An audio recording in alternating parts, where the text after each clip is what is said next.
খুব সহজেই ঘরে গণেশ চতুর্থীর দিনে তোমরা মোদক বানিয়ে নিতে পারো। এইভাবে ঘরে মোদক বানানো খুবই সোজা। নিয়েছি 500 ছানা আর স্বাদ অনুযায়ী চিনি তোমরা কম বেশি করতে পারো। মিক্সিতে দিয়ে একটা পেস্ট করে নিয়ে প্যানে ঘি দিয়ে পেস্তা, কাজু, আলমন্ডকে খুব ভালো করে ভেজে নামিয়ে রেখেছি। তার ঘিয়ের মধ্যে কিশমিশ দিয়ে ছোট ছোট টুকরো করেও ভেজে নামিয়ে নিয়েছি। এখন যে পেস্টটা করেছিলাম সেটা দিয়ে দিলাম প্যানে, আর দিয়েছি এখানে বেশটা পাউডার দুধ দিয়ে খুব ভালো করে মিশিয়ে এটাকে জাল করে নিতে হবে। দেখো টেক্সচারটা আস্তে আস্তে চেঞ্জ হয়ে গেছে।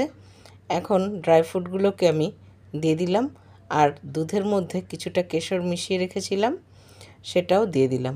দিয়ে এটা দিয়ে খুব ভালো করে ভাজতে হবে।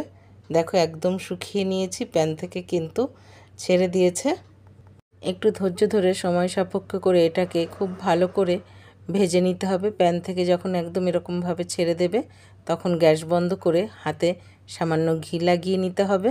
আর যে ছাঁচে আমি মোদকটা সেট করব তাতেও একটু ঘি মাখিয়ে এরকম করে অল্প করে প্রেস করে দিলেই কিন্তু মোদক একদম ছাঁচে রেডি। মোদক বানানোর ছাঁচ থাকলে মোদক বানানো কিন্তু ভীষণ ইজি। গণেশজি এরকম মোদক পেলে কিন্তু ভীষণ খুশি হয়ে যাবে। অবশ্যই ট্রাই করো।